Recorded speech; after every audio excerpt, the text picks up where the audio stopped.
Hey, my friends, I'm back. Sorry for the little mini break. My wonderful neighbor, Miss Cora, from across the street, came over to chat. She didn't realize I was chatting with all of you, so I needed to stop and talk to her for a little bit. She has been our neighbor since we moved in here 27 years ago, and she is part of our family. She has been here for Jim and I through us having all three of our children. We've watched all her grandchildren grow up and everything. So our kids and her grandchildren are friends. So it's a wonderful relationship that we have. So I needed to chat with her. Now I joked and I added the hashtag talking in the rain, because I'm not going to sing for you in the rain. But I'm sitting underneath my tree here. I don't know if you can see. I have a tree that I'm kind of sitting under that grew next to our porch. So it's kind of like an umbrella right now. So until it starts really raining hard, I'm going to hang out here because it's actually not too hot then. So hi, Lisa. Thanks for jumping back on. Sorry about the break there. But I wanted to comment, Lisa, that you shared that you use prayer and music to help you refocus when you get in those, rough patches and everything, and I do too. Prayer is such a wonderful thing to be able to know that we have anywhere at any time to help us get past that bump in the road. Hi, Sherry. Thanks for joining. Today I'm talking about not living with regrets. I've decided I'm going to try and use the hashtag conversations of support, and we'll see because it'll let us talk about different things in a way to encourage each other, to support each other in the good, the bad, and the ugly, and the pretty, of course. But today is not living in the land of regrets, or as I joke, the land of regrets, because yes, with my luck, I would probably be that person to get the tattoo that the guy would spell it wrong for me. So good morning, Miss May and Miss Lynn. So I'm sitting outside on my deck underneath my little tree. I think it's like an ornamental cherry tree, kind of like an umbrella, but it's raining outside, just so you know, up here in Maryland. So I decided to try and do these little lives where we can chat. I want it to be interactive with each other. So share with me your tactics, your skills, your coping mechanisms on what you do when you get stuck in a rut, when we're living in the land of the what ifs, what should have happened, could have happened, what if I had done something differently, what if life had gone differently, that kind of stuff. We can't live in the past. We've got to focus on the here and the now. I had mentioned earlier in my this is like a part 2 of the live video because my neighbor came over. So I needed to finish that one. So we're going to finish our conversation. I promise not to keep everybody too long on this one. But we're talking about when we get stuck in those feelings of sadness. Sometimes it's a grief. It's grieving a person, a situation, the loss of a friendship, of a family member, a job. But what we can do is to acknowledge those feelings, accept those feelings, and don't deny them, but you can't live in it.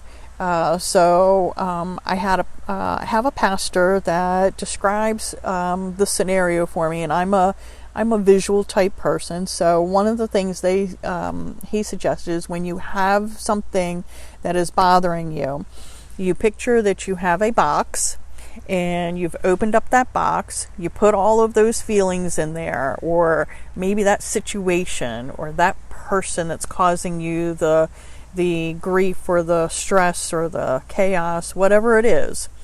Put it in that box, fold up the lid, close it all up tightly, and then put it on a conveyor belt and watch that box move away from you. Hi, May. I know you're struggling with some of this stuff too. We all are. But that's why we're here, is to support each other. So we're all allowed to have those bad days, but know that we can come to each other and encourage one another to work our way through that. So as I was saying, you put all that stuff in this box, this pretend make-believe box. If it's a small box for you, that's great. If it happens to be a humongous box, fill that box up, close up the lid. If you need to, put your packing tape on it, put it on the conveyor belt, and watch it move away to you. And that person, that thing that we're putting those feelings towards, in my life, is God. I am giving it to God, because I am known to be somebody who likes to collect stuff. Yes, I know. Ask AJ.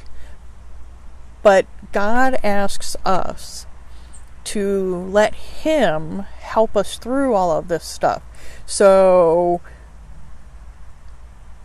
put those fears, those feelings, whatever it is that we're dealing with, in that box and let it go down the conveyor belt. Hi, Cheryl. Yep, you know which pastor I'm talking about.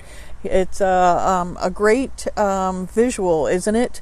Because sometimes I need something like that to help me focus. Otherwise, I get stuck in the actual feeling or the actual situation that's making my mind go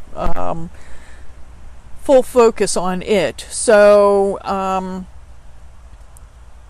those are some of the things that I've done lately that have seemed to make it easier for me to give it to God, because we're human. We want to control these things. We want to be in control of our emotions, and we want to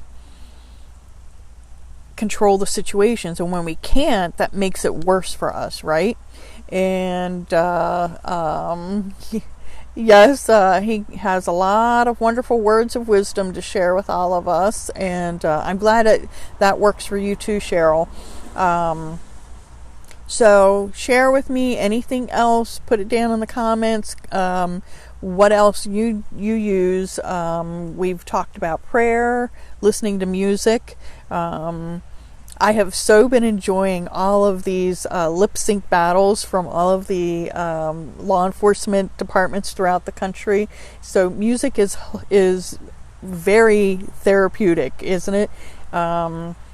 These guys have such a difficult job, and to see them lighthearted and dancing in their uniforms and being competitive and fun with each other is awesome. Hi, Louise. Hi, Jennifer.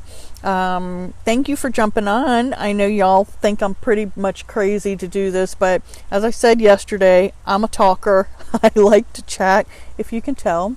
And my boys are still sleeping, so I'm taking advantage of that. Because we all know AJ would have to interject and comment make fun of me for doing this. But I'm going to use the hashtag conversations of support whenever I jump on. And today is all about not living in the land of regret. So, yes, May, I think try to visualize some of this and let us know how it works for you. And sometimes, as even this pastor shared with us, you got to repack that box multiple times. It's not a one and done. Sometimes that box accidentally slips open, and whatever is causing the grief or the stress or whatever leaks out a little bit, you got to retape it, staple it, whatever you visualize how you're making it stay in that box, and then send it off down that conveyor belt. So help me find some other tactics to use in when we get stuck in these I don't know, what do you call it, these seasons of when we question how we did things. As I mentioned in the first part of this video, in our Duchenne community, we've all decided differently how to help our children, because they're all so different, even age-wise. Do you use supplements? Did you give steroids? Do you not give steroids? Do you do surgeries?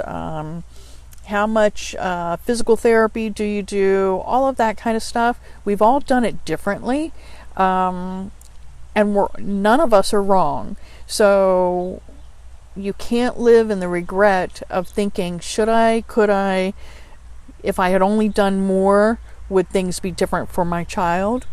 Or if you don't have a child with special needs, or this could apply to any kind of situation. Hi, Millie. We all have to live and do what make our decisions with the information that we have been given at that time, and to do what we think is in the best interest for our family. My normal for my family is not going to match the normal for your family. Hi, Kim. Thanks for joining in and listening to your, talkative, crazy friend. You're out on the West Coast, so I don't even know what time this is for you, because I am not good with that. But I'm trying to start something new because I'm a talker, I'm a chatter. We're going to do the hashtags conversations of support, and this is all about encouraging and being there for one another in the good times and the bad times, all of that. But today we're just talking about not living in the land of regret, and things like that.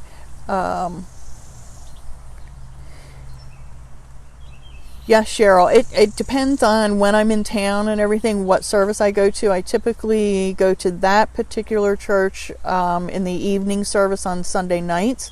Once in a while I might go on a Saturday evening, but as I have another friend that also has a special needs child like I do, she made a great point. I don't think God limits us to one church.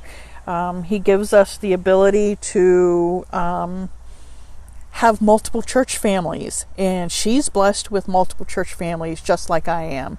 I have several. I have one down at the beach that I attend, and I have two up here that I attend. So I really enjoy having a wide perspective from that, and lots of support from friends and everything. So it's 8 o'clock. Hey, I was actually up at 8 o'clock here this time, Kim, and I am not a morning person. I would be that person in church that if they go, "Are you a first-time visitor?" I'd be raising my hand going, "Yep," even if I've been a member for 50 years, So, and I appreciate your encouragement, because sometimes I doubt myself and I'm just going to talk my way through it. So, So today's topic is just not living in the land of regret, and so I'm asking for helpful hints that we can share with each other on what works for you. Anything in particular, because even the most happy person probably has a day or two in their year where they're struggling with something. So what do you do to get past that? So I use prayer, I use music, I switch my thoughts, and you can tell if I'm really stressed, I'll switch my Facebook posts to the I am thankful kind of wording, and it forces me to not focus on the negative. I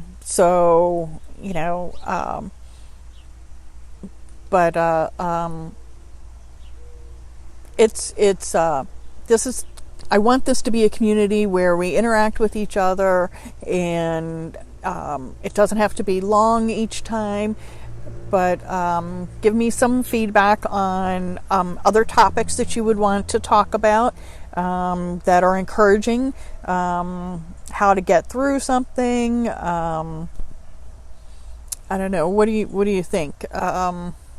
Okay, so one of the hazards of sitting out here outside is now I have this little spider walking on the iPad. He's little. I guess I'll let him go. He's not too bad.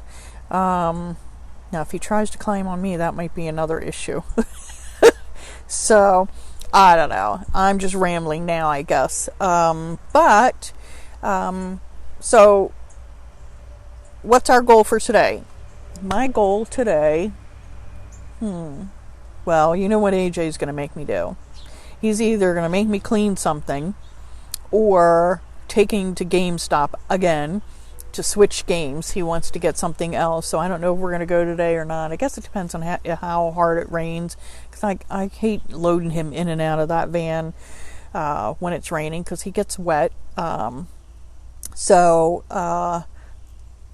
Hubby, he'll probably just cook something. So we're still eating our leftovers from the 4th of July stuff. So I don't regret living that. I don't regret eating that. Let's see. What else? I don't know. What do you want to... I don't know if I'll come back on tomorrow or if I'm going to try and do one of those 30-day challenges where you step outside your comfort zone and try and get on every day for 30 days to talk, or if I'm going to try and do this every other day. I may just try and do it whenever the boys are sleeping. That way they can't tease me. So I don't know. What do you think? So let me know some of the ideas that you want to talk about. What are you struggling with? What do you need encouragement with? And we will work together to share ideas with each other and just be there. But I want this to... Hi, Brian. How are you? I want this to be an interactive community. And so if you want to be part of that, let me know. Use the hashtag conversations of support. That'll be our catchphrase for whenever I pop on, because we're going to be supportive in everything that we all deal with, whether it's family, work, if you volunteer anywhere, if you have some health issues, because I haven't even touched on some of that stuff. I have mine, AJ has his, hubby seems to be struggling a little bit with physically after years of lifting AJ. So, we've got lots of things that we can focus on and work together on just bringing a positive light to this world. I feel like all we hear about are the negative things. And yes, we've got to deal with that too, but I want to acknowledge it. But not live in that state of stress or chaos or sadness. So I want us to figure out ways that we can bring the kindness back to one another and support one another. Even if we don't all agree on, all topic areas. This is nothing political. This is generic enough that if you want to share it, well, I guess I'll have to make it public if you want to share it. But this is meant to be for anybody and everyone, that we can all support each other, whether we live near each other, far away from each other. It's just another way to connect, because ultimately we all want to know that we're not getting through this life by ourselves, that the stresses that we feel are normal, the happiness that we feel is normal, the aches and pains of watching our children go through their own issues too, is something that we can be there to support each other. Thank you, May. Well, you know me. I'm always here. I'm a good listener. I'm a good talker. So y'all are going to have to, pipe in there and comment too, so that I don't sit here and, fill the air with nonsense. So I think I will sign off for today. My goal for you, my prayer for you, is that each one of you that has jumped on today finds something positive to focus on, some happiness in today. And even if you're going through something that you know that it's not going to last forever, that things will get better. Sometimes it just takes time, right? So have a wonderful day. Feel free to message me or put a comment down in there if you can come up with some topics that you want us to chat about. And then in the next day or two. But I guess I'll move inside now since it feels like it's raining more. So I'm going to go ahead and do that. So thank you so much for joining me today. I really appreciate it. I think this will be a good thing for all of us. So see you soon. God bless. Bye.